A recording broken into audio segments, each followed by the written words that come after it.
ठीक है, ये अगला टॉपिक आता है motional EMF by Michael Faraday. Michael Faraday के जो कंसेप्ट है उस कंसेप्ट के बेस पे क्या एक्सप्रेशन होगा ईएमएफ का अगर मोशन में है एक बॉडी। तो उसके लिए हम लोग क्या करते हैं, एक हम लोग मैग्नेटिक फील्ड लेते हैं। ये हम लोगों ने सेलेक्ट किया एक मैग्नेटिक फील्ड को, यहाँ पे ये मैग्नेटिक फील्ड है। मैग्नेटिक फील्ड का डायरेक्शन किधर है, ये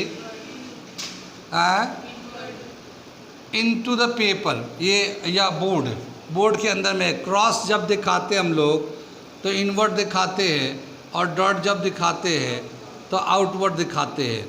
तो यहाँ पे जो मैग्नेटिक लाइन ऑफ फोर्स है ये क्रॉस दिखा रहे हैं, तो ये इनवर्ड है हमारा। कितनी बात समझ में आई? ये हमारा एक रेल है। रेल समझते हैं? नहीं समझ में आना।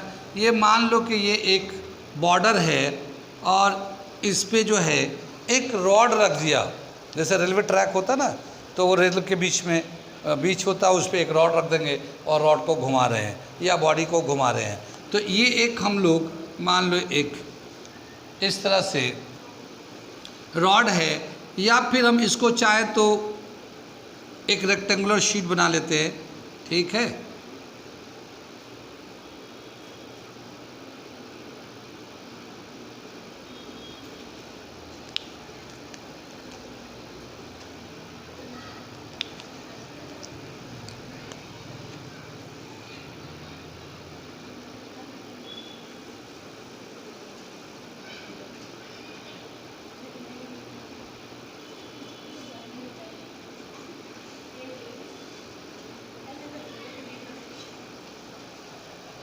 इस पे ये हमारा गैल्वेनोमीटर लगा हुआ है। ठीक है, ये हमारा एक मैग्नेटिक फील्ड है और ये एक हमारा कॉइल है। ठीक है, और इस कॉइल में गैल्वेनोमीटर लगा हुआ है जो डिफ्लेक्शन को शो करता रहेगा। ठीक है, इसको हम लोग चाहे तो ऐसे बना सकते हैं या फिर इसको इस तरह से बना लेते हैं, इसको यहाँ से कनेक्ट कर लेते हैं। ठीक है ना, ये इस तरह से। कितनी बात सुनने, यहाँ पे कंटिन्यू हो जाएगा, ये गैल्वेनोमीटर है ये। अब क्या बताया कि ये पूरा जो है रेक्टेंगुलर कॉइल फील्ड के अंदर है। ये रेक्टेंगुलर कॉइल पूरा फील्ड के अंदर है। तो टोटल फ्लक्स जितना भी टच कर रहा होगा वो टच कर रहा होगा। अगर मैं इस वाले को पकड़ के बाहर की तरफ खींचूँ, ठीक है ना, ये रॉड को बाहर की तरफ खींचेंगे, ठीक है ना, रेक्टेंगुलर कॉइल लेकर तो बाहर की तरफ खींचेंगे तो पहले ये कहाँ जाएगा, ये थोड़ा सा आगे की तरफ शिफ्ट करेगा। मान लो ये यहाँ शिफ्ट कर गया, ठीक है ना, यहाँ से यहाँ तक शिफ्ट कर गया और फिर ये हमारा गैल्वेनोमीटर बाहर आ गया, ये है ना। लेकिन अभी भी ये फील्ड के अंदर ही है। चेंज इन फ्लक्स कितना होगा, चेंज इन फ्लक्स कितना होगा, ज़ीरो। देखो पहले भी इतना एरिया था, इतना फ्लक्स टच कर रहा था। अभी हम लोगों ने ये वाला साइड को यहाँ ले गए, अभी भी उतना ही फ्लक्स है। तो अभी भी चेंज इन फ्लक्स उतना ही हो रहा है, तो कोई भी इंड्यूस्ड ईएमएफ नहीं होगा। लेकिन और मैं थोड़ा सा बाहर खींच लूँ, तो जब इसको और बाहर खींच लेंगे तो अब देखो ये वाला जो साइड है, ये साइड जो है हम इसको दूसरे कलर से दिखा रहे हैं, ग्रीन कलर से दिखा रहे हैं। तो ये जो साइड है, ये साइड यहाँ पहुँच गया और ये जो है ये इतना बाहर निकल गया। कितनी बात सुन में, यहाँ गैल्वेनोमीटर पहुँच गया। कितनी बात सुन में।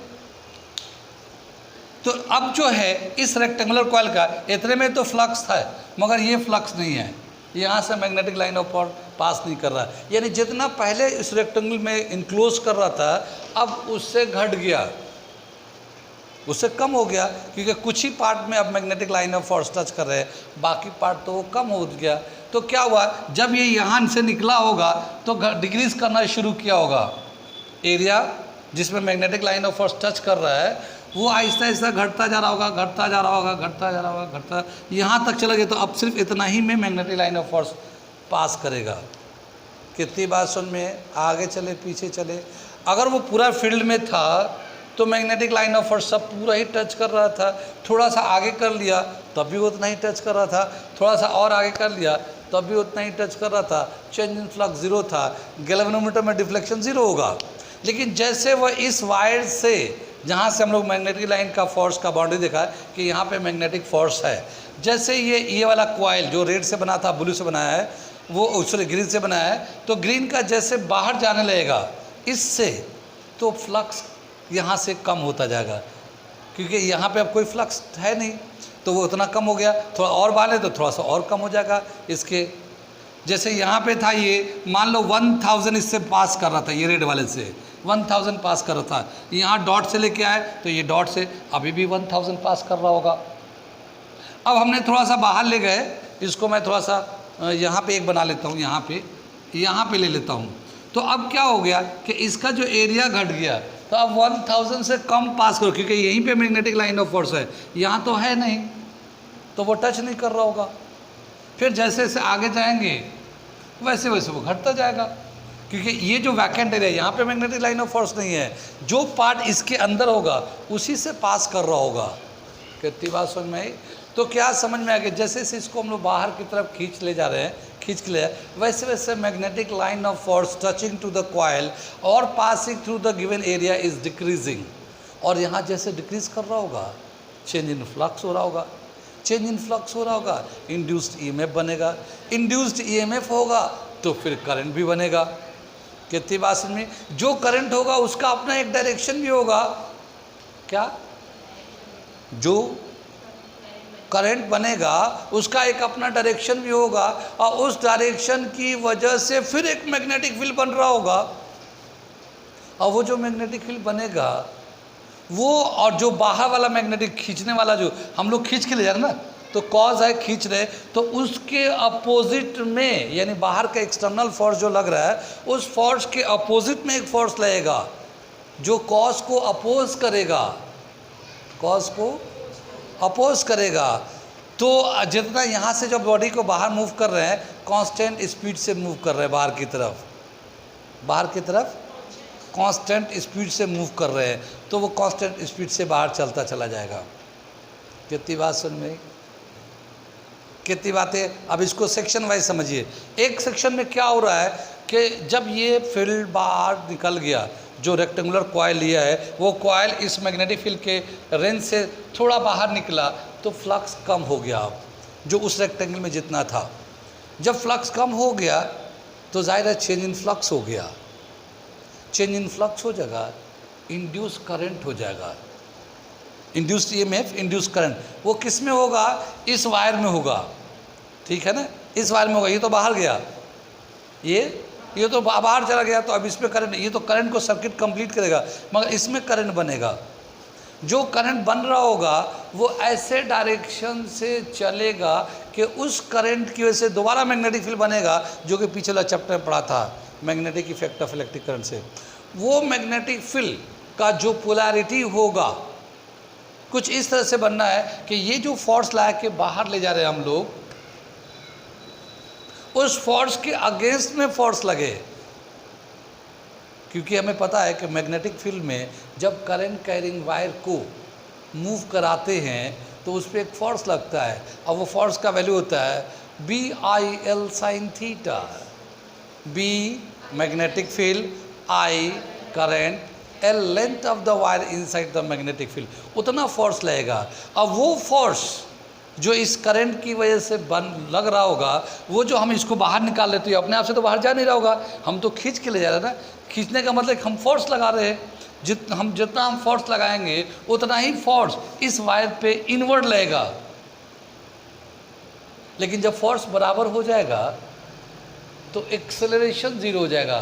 तो जो बॉडी जितनी वेलोसिटी से मूव कर रहा होगा उतना ही स्पीड से या कांस्टेंट स्पीड से मूव करता रहेगा, क्योंकि जब फोर्स लगता है तो एक्सेलरेशन होता है, एक्सेलरेशन होता है तो चेंज इन वेलोसिटी होता है, और चेंज इन वेलोसिटी होता है तो बताते फोर्स लगता है। लेकिन यहाँ पे दोनों ही force, inward force outward force दोनों बराबर हो जाएंगे तो फोर्स तो न्यूट्रल हो गया, तो जो बॉडी जिस स्टेट में था उसी स्टेट में रहेगा। तो अगर वो एक कांस्टेंट वेलोसिटी से मूव कर रहा था बाहर की तरफ, तो उसी वेलोसिटी से वो मूव करता रहेगा, क्योंकि उस वेलोसिटी को बदलने के लिए हमें फोर्स की ज़रूरत पड़ेगी, और जो फोर्स है वो न्यूट्रलाइज कर दिए हैं, इनवर्ड आउटवर्ड फोर्स दोनों बराबर हो गए। कितना समझ में आ रहा है? और किस किस को आ रहा है? गुनगुन आ रहा है कुछ?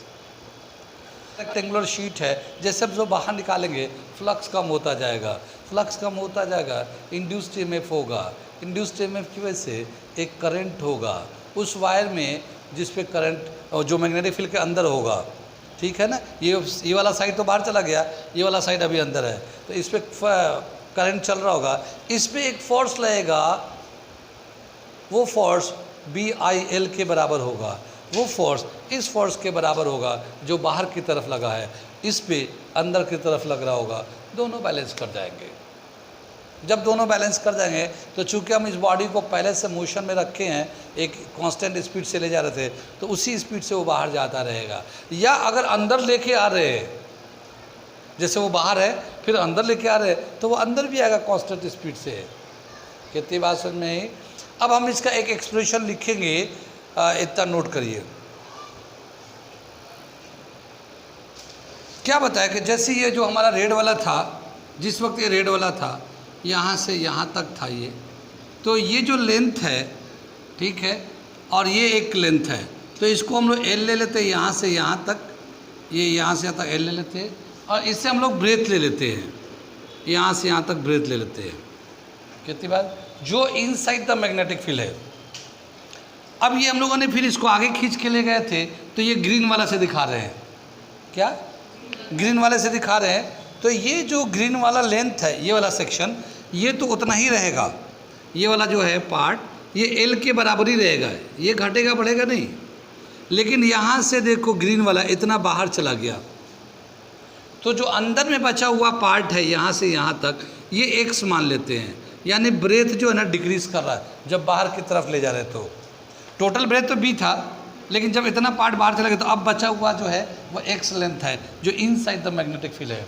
और ले जाएंगे x का वैल्यू कम होता जाएगा, और बाहर ले जाएंगे और x का वैल्यू कम हो जाएगा, लेकिन ये वाला वैल्यू लेंथ इतना ही रहेगा।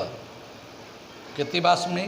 अब जो इतना जो पार्ट है इसमें से फ्लक्स कितना पास करेगा, ठीक है ना। The flux passing through given area, the flux passing through given area phi is equal to BA, BA cos theta बोल सकते हैं हम लोग। कितनी बात सुनी? cos थीटा डिग्री, यही तो होता है। मैग्नेटिक फील्ड जो है, मैग्नेटिक फील्ड है, मैग्नेटिक फील्ड जो है इसका इनवर्ड है, और ये जो रेक्टेंगल कॉइल है इस पर भी नॉर्मल ड्रॉ करेंगे तो इनवर्ड हो जाएगा, तो एंगल क्या हो जाएगा? 0। तो ये flux is equal to B in, ये तो मैग्नेटिक फील्ड हो गया, L इंटू एक्स, और ये cos 0 डिग्री ले लिया। कितनी बात सुनी? cos 0 डिग्री, cos 0 का वैल्यू होता है 1, तो फ्लक्स का जो वैल्यू होगा BLX। कितनी बात सुनी? BLX, ये एरिया है, लेंथ इनटू ब्रेथ, जितना जो फील्ड के अंदर है, x the part of the breadth which is inside the magnetic field, जो यहाँ से यहाँ तक जो पार्ट मैग्नेटिक फील्ड के अंदर है वो फ्लक्स के उससे पास कर रहा है। तो ये तो हो गया फ्लक्स। अब क्या होता है? इंड्यूस्ड ईएमएफ का क्या फॉर्मूला है? Induced EMF is equal to d∅ upon dt minus d∅ upon dt, change in flux upon change in time.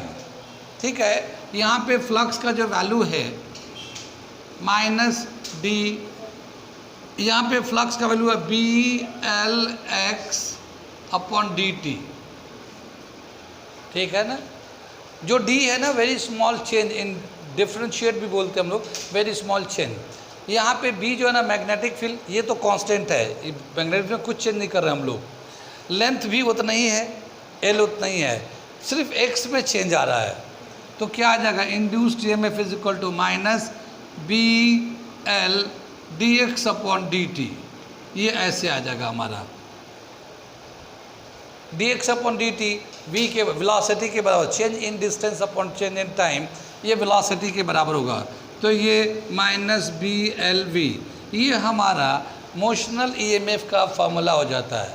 जब कोई बॉडी मूव कर रहा है, मोशन मतलब मूव करना, तो मोशनल ईएमएफ का रिलेशन हो जाता है यहाँ पे BLV माइनस BLV।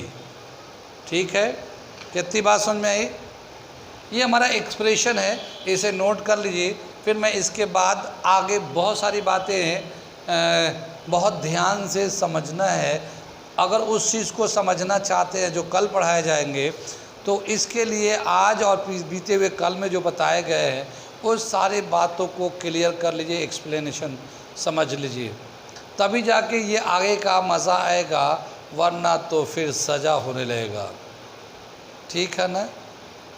सर दर्द होने लगेगा कि अब फिज़िक्स का class, oh my God, sir में दर्द हो रहा अब। ठीक है, तो रिवीज़न करिए। ठीक है, मज़ा लेना है तो नोट कर लीजिए, यहाँ पे बंद कर दीजिए।